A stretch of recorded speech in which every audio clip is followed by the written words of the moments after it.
tus ojos, te ruego que no pases junto a mí sin detenerte. Haré que traiga un poco de agua para que se laven los pies y descansen a la sombra de estos árboles. Traeré pan para que recobren las fuerzas y después continuarán su camino. Después, sin duda, para eso han pasado junto a su siervo. Ellos le contestaron: está bien, haz lo que dices. Abraham entró rápidamente en la tienda donde estaba Sara y le dijo: date prisa, toma 3 medidas de harina, amásalas y cuece unos panes. Luego Abraham fue corriendo al establo, recogió un ternero y se lo dio al criado para que lo matara y lo preparara. Cuando el ternero estuvo asado, tomó requesón y leche y lo sirvió a los forasteros. Él permaneció de pie junto a ellos bajo el árbol. Mientras comían, ellos le preguntaron: ¿dónde está Sara tu mujer? Él respondió: allá en la tienda. Uno de ellos le dijo: dentro de 1 año volveré sin falta a visitarte por estas fechas. Para entonces Sara tu mujer habrá tenido un hijo. Sara estaba escuchando detrás de la puerta de la tienda. Abraham y Sara eran ya muy ancianos y a Sara le había cesado su regla. Sara se rió por debajo y pensó: siendo yo tan vieja y mi marido un anciano, ¿podré experimentar el placer? Entonces el Señor le dijo a Abraham: ¿por qué se ha reído Sara y ha dicho: ¿será cierto que voy a dar a luz siendo ya tan vieja?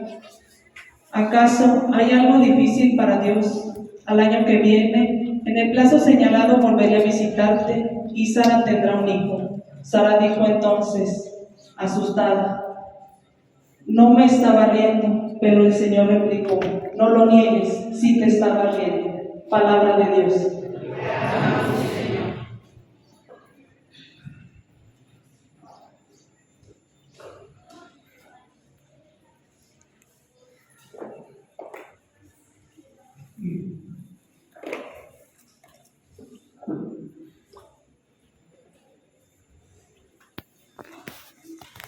El Señor se acordó de su misericordia. El Señor se acordó de su misericordia. Mi alma glorifica al Señor y mi espíritu se llena de júbilo en Dios mío, porque puso en sus ojos en la humildad de su esclava. Todos. El Señor se acordó de su misericordia. Desde ahora me llamarán dichosa todas las generaciones, porque ha hecho en mí grandes cosas el que todo lo puede. Santo es su nombre. El Señor se acordó de su misericordia. Su misericordia llega de generación en generación a los que lo temen. A los hambrientos los colmó de bienes y a los ricos los despidió sin nada. El Señor se acordó de su misericordia. Acordándose de su misericordia, vino en ayuda de Israel, su siervo, como lo había prometido a nuestros padres, a Abraham y a su descendencia para siempre. El Señor se acordó de su misericordia.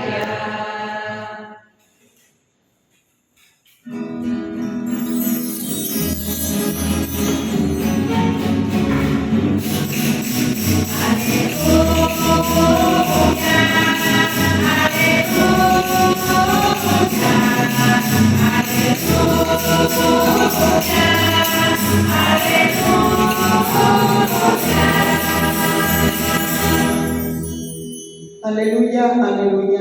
Cristo hizo suyas nuestras debilidades y cargó con nuestros dolores.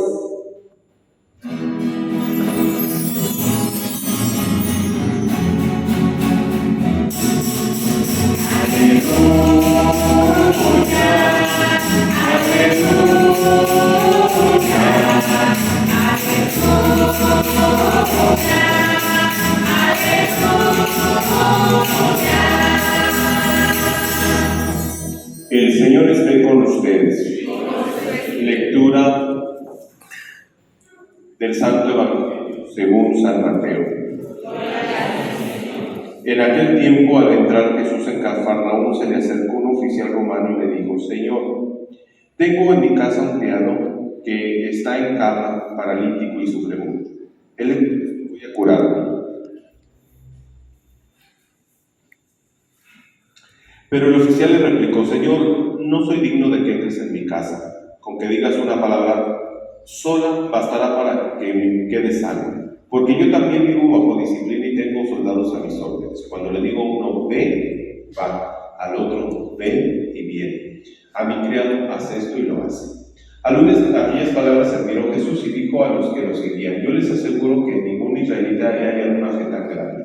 Les aseguro que muchos vendrán de oriente y de occidente y se sentarán con Abraham, Isaac y Jacob en el reino de los cielos. En cambio, a los herederos del reino se les echará fuera las tinieblas, e será el llanto y la desesperación. Jesús le dijo al oficial romano: vuelve a tu casa y que se cumpla lo que has creído. Y en aquel momento se curó el criado. Al llegar Jesús a la casa de Pedro, vio a la suegra de este en cama, con fiebre. Entonces la tomó de la mano y desapareció la fiebre. Ella se levantó y se puso a servirles. Al atardecer le trajeron muchos endemoniados. Él expulsó a los demonios con sus palabras y curó a todos los enfermos. Así se cumplió lo que había dicho el profeta Isaías. Él hizo suyas nuestras debilidades y cargó con nuestros dolores. Palabra del Señor. Sentados.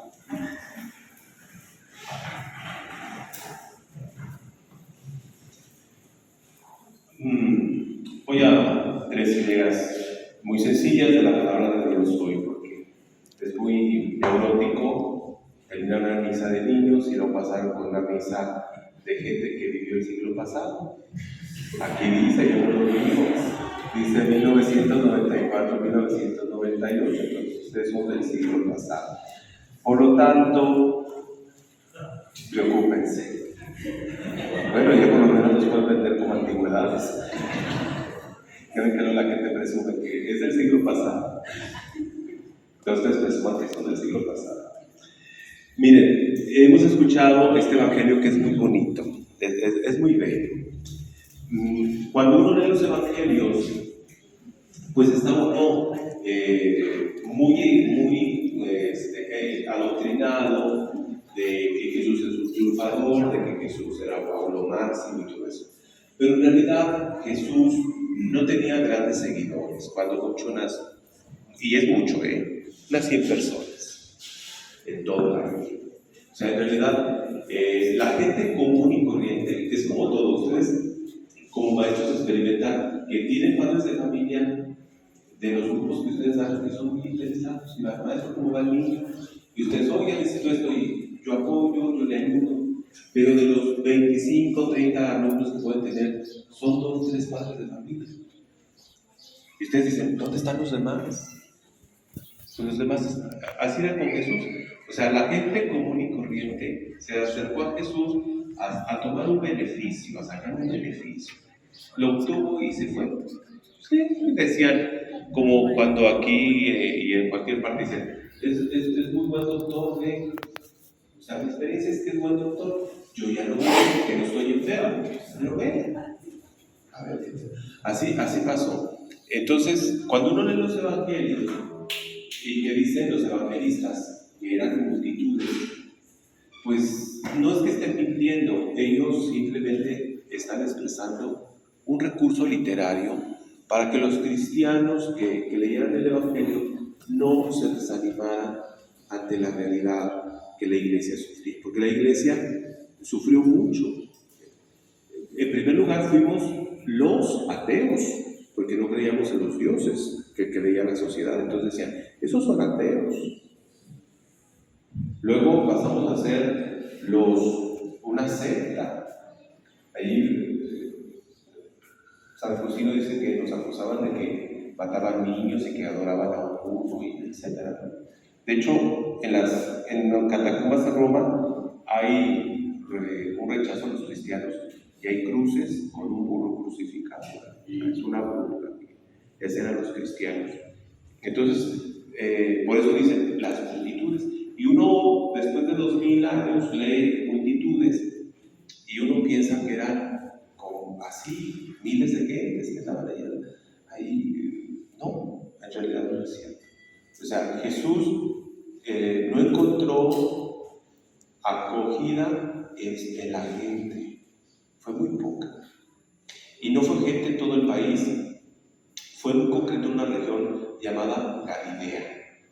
Ahí, en ese pedacito de tierra, fue donde él se estableció y donde fue la mayoría de sus seguidores de esa región. Unos campesinos, pescadores, ignorantes, provincianos, y cuando hablamos es un aspecto pues despótico. Cuando ustedes van al DF y nos oyen hablar, dicen, eres de provincia, es decir, nos ven como extranjeros. Dicen, eres de provincia, o sea, eres tonto, no tienes la mentalidad, no estás en la urbanidad, etc. Entonces, esta gente, de hecho, si ustedes leen La Pasión en San Juan, le dicen a Pedro, tú eres Galileo. Y Pedro se sorprende y dice, ¿cómo sabes que soy Galileo? Por tu color de piel y por tu sonsonete, tu forma de hablar. Entonces, es curioso que San Juan meta este pasaje con un centurión romano, y luego el centurión romano muestra signos de una fe muy profunda, muy profunda, y es muy raro este pasaje. ¿Qué nos está diciendo San Juan? Bueno, no San Juan, el que escribió el Evangelio. Que la verdadera fe cristiana no está en el pueblo de Israel, sino en los pueblos paganos. Y le está diciendo a los paganos que se han convertido al cristianismo, ustedes son el nuevo pueblo de Dios. Por eso su fe es más perfecta, más exacta, más expresiva, más viva, más entendible, más racional, más práctica. Entonces nos está diciendo en el fondo, no se angustien cuando se encuentren un judío y les diga, no, que la ley de Moisés, que el templo, que los ritos, que las fiestas. No, ustedes no se agüiten. Recuerden que ustedes tienen su fe en Jesucristo, que es más auténtica, más viva, más real y más cercana a Dios. Por eso la alabanza que está allí no es casualidad. Dice, no he encontrado en Israel una fe tan grande como la de este hombre. Fíjense qué interesante. No es una alabanza particular, es una alabanza al nuevo pueblo de Dios que era pagano, casi en su totalidad. Entonces no he encontrado, ¿verdad?, una fe tan viva, tan auténtica en ninguna persona de Israel. Ahí estaban sus discípulos y no los alabó. Ni siquiera la fe de ellos era comparable con la de aquel centurión romano. Entonces, hermanos, ¿qué nos está diciendo? Bueno, pues que los cristianos hemos tenido que empujar hacia adelante una profunda convicción a través de la historia de la humanidad. La iglesia siempre ha sido perseguida. Hoy estamos siendo perseguidos en México de una manera muy silenciosa, de una manera muy pasiva, pero perseguidos, ¿verdad? El 14 de junio se debatió en la Suprema Corte de Justicia que no se pusieran nacimientos en las plazas públicas, porque a un señor en Mérida, Yucatán, le molestó que hubiera un nacimiento en la plaza pública. Entonces también estamos pidiendo que tampoco haya banderas gays en las plazas públicas, que no haya nada, porque un Estado laico no debe de tolerar a nadie y respetar a todos, ¿verdad? Entonces ahorita estamos en eso, y la Suprema Corte de Justicia se debatió y no se ha pronunciado, porque no esperaban que llegaran casi 1 millón de firmas de católicos enojados diciéndole, a ver, ¿por qué? Ese señor también que no descanse en Navidad, que trabaje. O sea, sí, presentamos cosas muy lógicas. Si le molesta todo lo católico, pues que no descanse en las vacaciones de Navidad, que trabaje, que en Semana Santa no la viva, que vaya y trabaje, ¿verdad? Entonces, el ministro Saldívar que iba a presentar eso, o sea, estamos siendo perseguidos, pero es de una manera muy pasiva y no nos damos cuenta. La iglesia siempre ha sido perseguida, y cuando es perseguida se vuelve más fuerte, más dinámica, más auténtica y muestra más fe, indudablemente. Por eso este evangelio es muy bonito. ¿Por qué lo pone San Juan? Bueno, porque la iglesia se va a formar con los pueblos paganos. Porque el pueblo de Israel no va a aceptar a Jesús. No lo va a aceptar. Sí leemos en los evangelios que lloraron y que las piadosas mujeres y esas cosas. Sí, sí lo hubo, pero eran 5 o 6. ¿Verdad? Sí, sí lo hubo, 5 o 6. Pero la inmensa mayoría del pueblo de Israel ignoró a Jesús. ¿Por qué lo ignoró? Pues muy sencillo, porque era un profeta más que andaba allí pagando. Porque acuérdense que Jesús se identifica como un profeta. Es un profeta más, como muchos han habido en Israel. Por eso cuando les pregunta, antier me parece, en el Evangelio, ¿quién dice la gente que soy yo? Y le dicen, unos dicen que eres Elías, otros que Jeremías, y otros dicen que Juan el Bautista. Fíjense, todavía tenían aquí la imagen de Juan el Bautista muy metida, no se les había olvidado. Entonces otros dicen, otros que Juan el Bautista, y otros que algún profeta. Pero no están sorprendidos porque en Israel siempre ha habido profetas y siempre han hecho milagros. Entonces, no hay nada sorprendente, ¿verdad?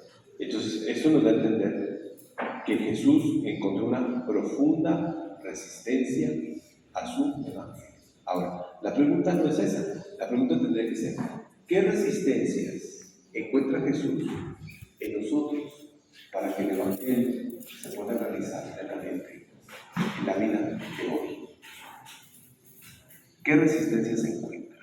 ¿Verdad? Y claro que el mundo contemporáneo tiene su propia filosofía, su propia identidad, sus propios valores que también nos proponen como caminos de felicidad y de plenitud. Nos los propone, ¿no? Yo siempre he dicho, ¿por qué nos sentimos contentos cuando compramos una cartera cara? Si la cartera no trae nada. Pero nos ponemos contentos, ¿ya no? Y hasta decimos, ay, es una Polo auténtica. Y es una cartera, ¿no? ¿O por qué nos ponemos contentos cuando nos compramos ciertos zapatos? ¿O por qué nos sentimos contentos cuando compramos cierto estilo de ropa? Es la filosofía del mundo.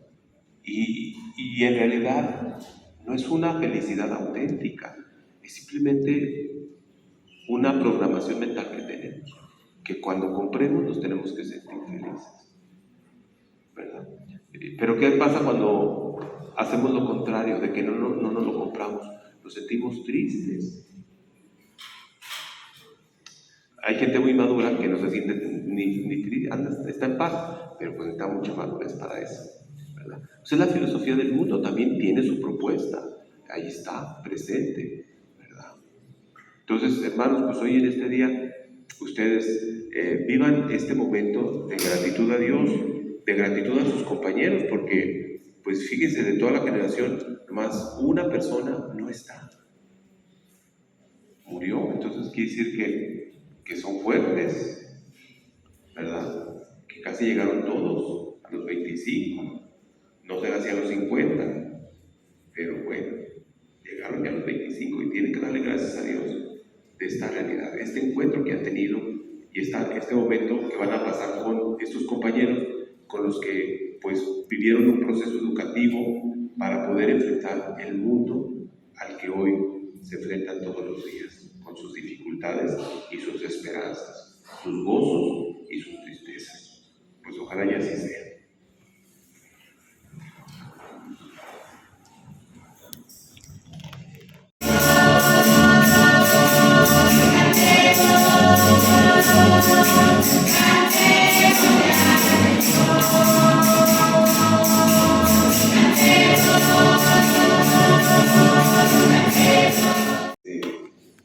De aquí en adelante, la vida tiene que ser más plena, porque ya se alcanzó la madurez máxima que se puede alcanzar.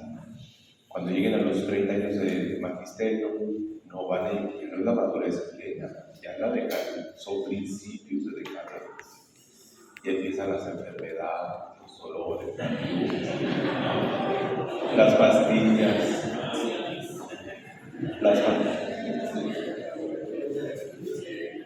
ya muchos de ustedes ya toman para la presión, para la depresión, para dormir, para los nervios.